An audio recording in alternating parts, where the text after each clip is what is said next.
ಶಿಕ್ಷಕರ ಕೊರತೆ ಖಂಡಿಸಿ ಬಂದರವಾಡ ಸರ್ಕಾರಿ ಪ್ರೌಢಶಾಲೆ ಮುಂದೆ ಪ್ರತಿಭಟನೆ.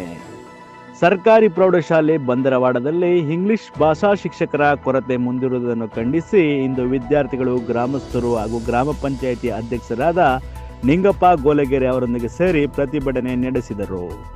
ಎದರ ಸಲಕ ಕೊರತೆ ಏನದಪ್ಪ? ಎಷ್ಟು ತಿಂಗಳಾಯ್ತಪ್ಪ?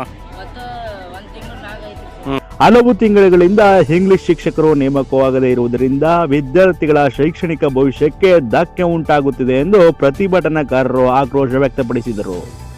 ಪ್ರತಿಭಟನೆ ವೇಳೆ ವಿದ್ಯಾರ್ಥಿಗಳು ತಮ್ಮ ಇಂಗ್ಲಿಷ್ ಶಿಕ್ಷಕರನ್ನು ತಕ್ಷಣ ನೇಮಕ ಮಾಡಿಕೊಡಬೇಕೆಂದು ಘೋಷಣೆಗಳನ್ನು ಕೂಗಿ ಅಸಮಾಧಾನ ಹೊರಹಾಕಿದರು.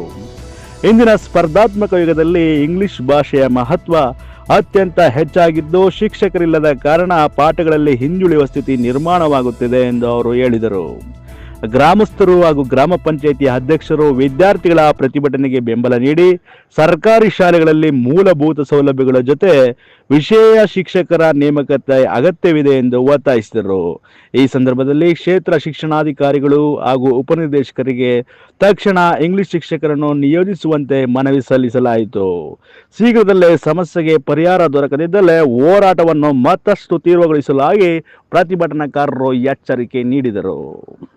ನಮಗೆ ಇಂಗ್ಲೀಷರ್ ಕೊರತೆ ಇರುವುದರಿಂದ ನಮಗೆ ಇಂಗ್ಲೀಷರ್ ಬೇಕೇ ಬೇಕು. ಅದರಿಂದ ನಾವು ಡಿ ಡಿ ಪಿ ಅವರಿಗೆ ಇಂಗ್ಲೀಷರಿಂದ ಸ್ಕೂಲ್ ಬಂದ್ ಮಾಡಿದ್ವಿ.